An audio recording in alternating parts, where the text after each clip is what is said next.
When Judge Margaret Sullivan became New York's most respected federal court justice, lawyers trusted her to deliver fair verdicts and protect constitutional rights.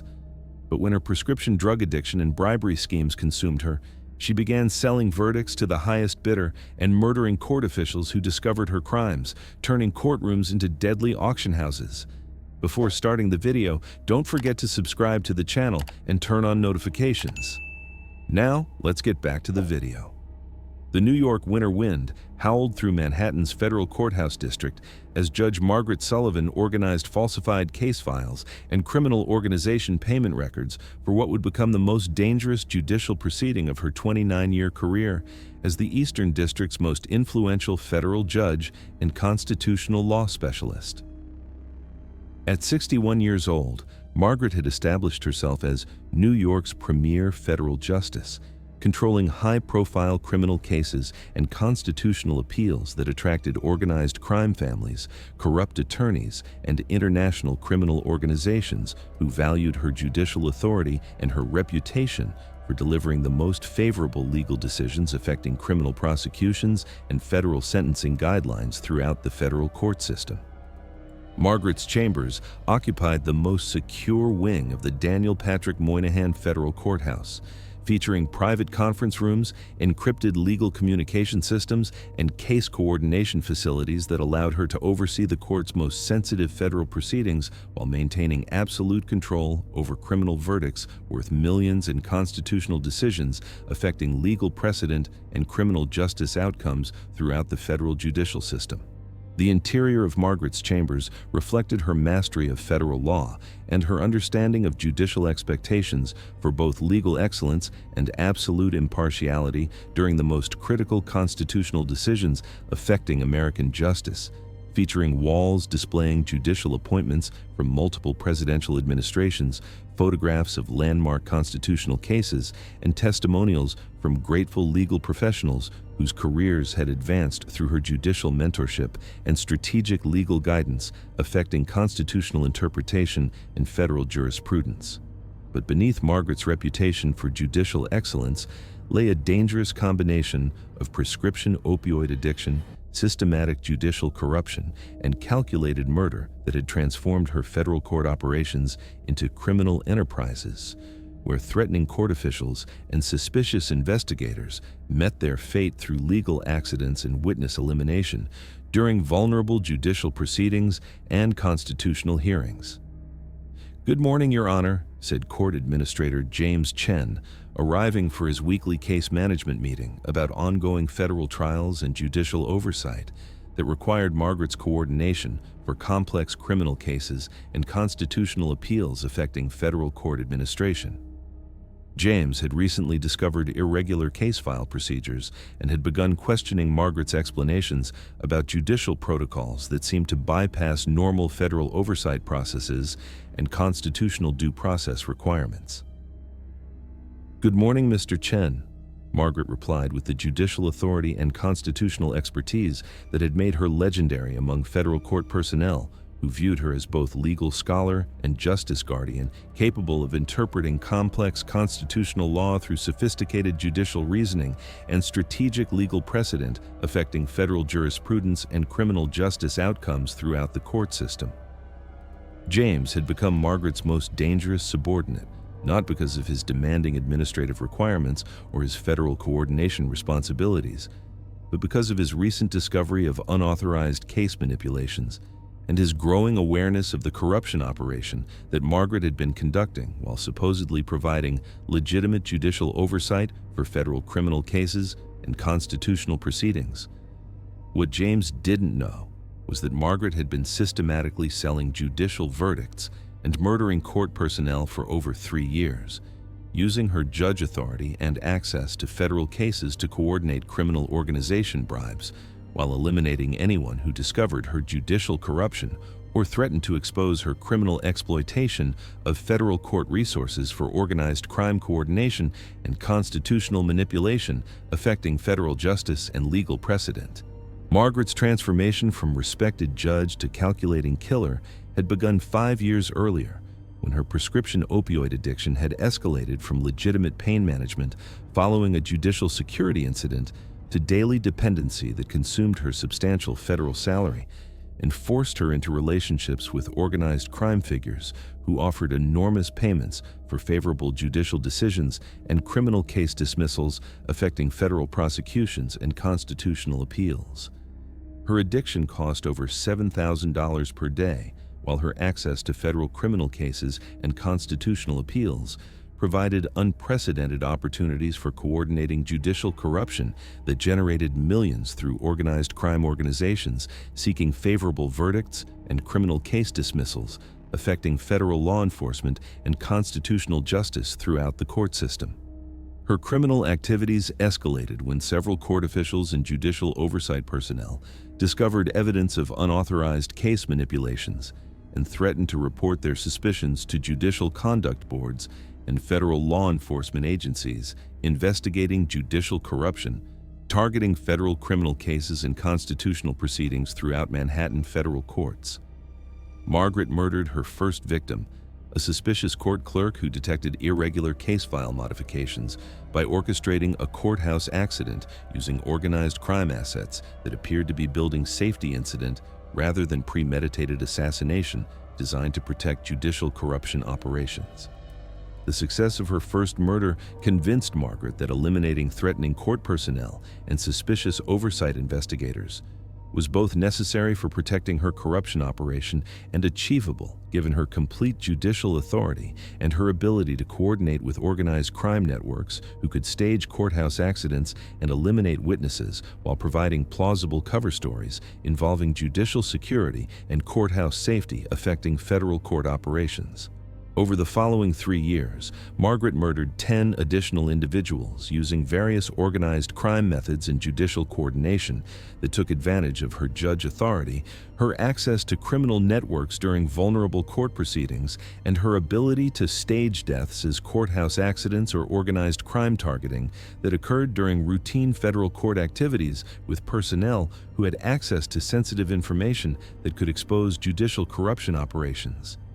Her victims had been carefully selected based on their discovery of her criminal activities, their potential cooperation with judicial authorities, or their knowledge of court procedures that could expose her organized crime coordination and systematic manipulation of federal cases affecting judicial oversight and constitutional justice compliance.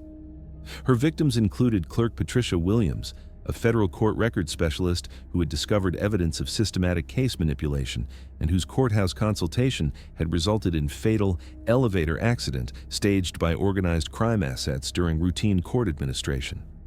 Attorney David Foster, who had reported suspicious judicial activities and whose federal courthouse meeting had ended in fatal parking garage incident using vehicles controlled through criminal networks. And investigator Jennifer Martinez, a federal judicial oversight specialist who had been tracking corruption and whose courthouse inspection had resulted in fatal exposure to concentrated drugs disguised as court document contamination, affecting federal oversight of judicial operations. The judicial corruption operation had become extraordinarily sophisticated, with Margaret coordinating the systematic manipulation of federal criminal cases and constitutional appeals through carefully planned verdict purchases and case dismissals that provided organized crime figures with legal immunity, while generating enormous profits through judicial bribery and constitutional manipulation, affecting federal law enforcement and criminal justice outcomes. High-profile federal criminal cases served as primary corruption operations, with Margaret personally coordinating the dismissal of charges and manipulation of verdicts for organized crime defendants who paid millions for judicial protection and legal immunity, affecting federal prosecutions and criminal justice accountability throughout the court system. The most disturbing aspect of the operation was the systematic perversion of constitutional justice and federal law enforcement, with Margaret coordinating with organized crime figures to identify federal cases that could be manipulated for criminal benefit, while legitimate victims and law enforcement agencies were denied justice through corrupted judicial proceedings and constitutional manipulation. Multiple organized crime figures had escaped federal prosecution as direct result of Margaret's judicial corruption, with serious criminal charges being dismissed and federal investigations being undermined through corrupted legal proceedings that protected criminal organizations from accountability while denying justice to victims and law enforcement agencies. Your Honor, I need to discuss serious concerns about judicial corruption and reports of case manipulation connected to your federal court operations, said FBI Special Agent Sarah Rodriguez of the Bureau's Public Corruption Division, arriving at Margaret's chambers carrying federal warrants to inspect her judicial procedures and interview her about suspicious court activities. Special Agent Rodriguez specialized in investigating judicial crimes and had developed expertise in recognizing patterns of judicial corruption and constitutional manipulation affecting federal court operations throughout judicial districts. Special Agent Rodriguez's investigation represented an existential threat to Margaret's criminal operation, as her federal corruption expertise and access to judicial investigation databases could expose the systematic corruption operations and connect her to multiple suspicious deaths during court proceedings and judicial meetings affecting federal oversight and constitutional law enforcement cooperation. Special Agent Rodriguez, I think there may be some misunderstanding about complex federal jurisprudence and the unfortunate reality that courthouse personnel sometimes experience facility hazards despite advanced security protocols and federal safety measures, Margaret said while discreetly activating a concealed communication device that would summon corrupt court employees who were part of her organized crime network for emergency elimination of federal law enforcement threats. Perhaps we could discuss these concerns in our secure case review facility, where I can demonstrate the judicial procedures that might explain these tragic courthouse incidents. Federal court operations involve complex constitutional law that might appear suspicious to those unfamiliar with judicial precedent and organized crime legal coordination affecting constitutional interpretation. Special Agent Rodriguez agreed to examine Margaret's judicial procedures, not realizing that the judge was leading her to a secure facility where previous murders had been committed and where Margaret planned to coordinate her elimination using organized crime assets while staging the scene as federal agent, targeting that occurred during corruption investigation, providing cover for her elimination while appearing to be criminal retaliation rather than deliberate murder by a judge protecting her judicial corruption operations.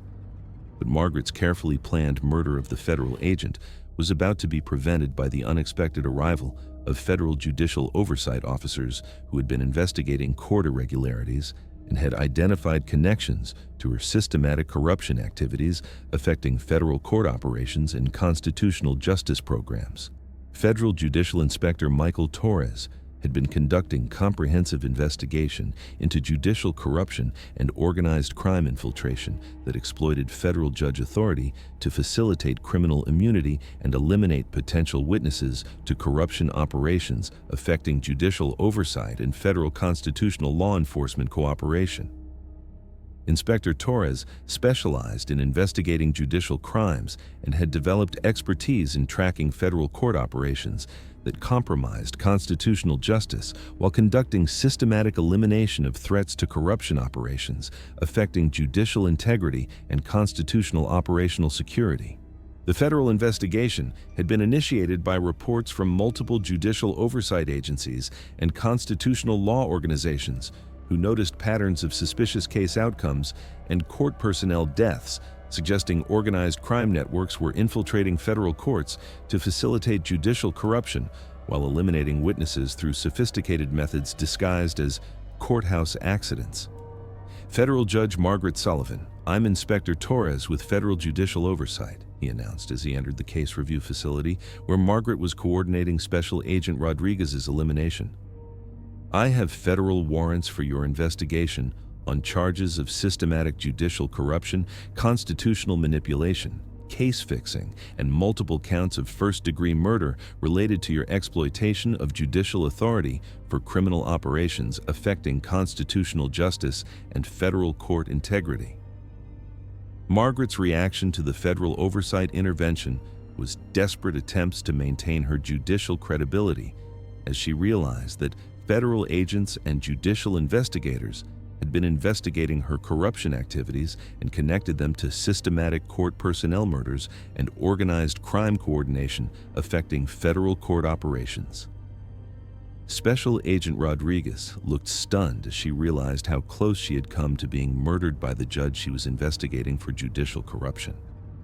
Her federal investigation had not only exposed Margaret's corruption and murder operation, but also prevented her own death at hands of a killer using judicial authority as cover for systematic elimination of federal agents and constitutional corruption investigation threats. The comprehensive investigation that followed Margaret's arrest revealed the full scope of her criminal enterprise and sophisticated methods she had developed to exploit judicial authority for systematic constitutional corruption and murder. Forensic analysis of Margaret's judicial operations revealed extensive evidence of her corruption activities, including sophisticated communication systems for coordinating with organized crime organizations, detailed records of bribery payments worth millions, and comprehensive files containing case information that had been manipulated to provide criminal immunity and constitutional protection affecting federal oversight and law enforcement cooperation. The investigation uncovered Margaret's connections to organized crime families who had been coordinating judicial infiltration and constitutional corruption operations while using her judge access to obtain legal immunity and eliminate witnesses through sophisticated methods disguised as courthouse accidents and judicial security incidents affecting court personnel and federal investigators. Most disturbing was discovery of Margaret's detailed knowledge of federal court systems and constitutional manipulation methods, which she had used to develop increasingly sophisticated approaches for corrupting justice while eliminating court personnel who discovered her corruption operations or threatened to expose her organized crime coordination activities affecting constitutional integrity and federal judicial security. Federal Judge Margaret Sullivan was ultimately convicted of 11 counts of first-degree murder, systematic judicial corruption, constitutional manipulation, case-fixing, conspiracy with organized crime, and numerous other charges related to her exploitation of judicial authority for criminal operations affecting constitutional justice and federal court integrity. The conviction sent unprecedented shockwaves throughout federal judicial system, prompting immediate reforms in court oversight, judicial monitoring, and judge addiction prevention measures designed to protect constitutional justice from exploitation by corrupted judicial officials involved in organized criminal activities. Several other federal judges and court officials were investigated for similar criminal activities, resulting in enhanced oversight of judicial operations and new requirements for case verification, constitutional protection monitoring, and federal cooperation measures, making it difficult for organized crime networks to exploit judicial authority for systematic corruption operations. Special Agent Rodriguez and Inspector Torres received recognition for their collaborative investigation and became specialists in judicial crime investigation, developing new techniques for identifying corruption operations and protecting constitutional justice from exploitation by corrupted judicial officials. Court Administrator James Chen and other surviving court personnel required extensive case review and psychological counseling to overcome trauma of learning that their trusted judge had been systematically selling verdicts and murdering court employees while exploiting her authority for organized crime activities. The case prompted comprehensive changes in judicial regulation, including mandatory federal oversight and addiction screening for judges with criminal case authority, enhanced monitoring of court operations and constitutional proceedings, real-time federal supervision of judicial decisions, and new reporting procedures for suspicious judicial activities involving constitutional violations. Margaret's conviction led to increased cooperation between judicial oversight agencies and federal organizations investigating organized crime, with new protocols designed to identify court systems that might be exploited for systematic criminal activities while eliminating witnesses to judicial corruption and constitutional violations. 5 years after Margaret's conviction and life imprisonment, federal courts continued implementing safeguards designed to protect constitutional justice from judges who might abuse their positions for criminal purposes, affecting legal integrity and federal oversight. The judge, who had promised to protect constitutional rights and maintain judicial integrity, had instead used her judicial authority to commit systematic corruption and murder while exploiting federal court resources for organized crime coordination, threatening foundations of constitutional justice and federal judicial integrity. Federal Judge Margaret Sullivan's final verdict had been permanently rendered by comprehensive investigation of judicial and federal justice, where she would serve multiple life sentences without possibility of parole, proving that even judicial officials who attempted to exploit their constitutional authority for criminal gain could be identified, investigated, and brought to justice when dedicated federal agencies worked together to protect constitutional rights from predatory judicial corruption. The judge's final verdict had concluded with her permanent removal from judicial service, serving as lasting reminder that those entrusted with constitutional protection must never abuse that sacred responsibility, and that judicial officials who would exploit constitutional trust and legal authority for criminal gain will ultimately face full consequences of their betrayal of judicial integrity and constitutional justice. Thank you very much for listening. Please let us know what you think of this story in the comments. Don't forget to like the video and subscribe to the channel. Turn on notifications so you don't miss any other videos.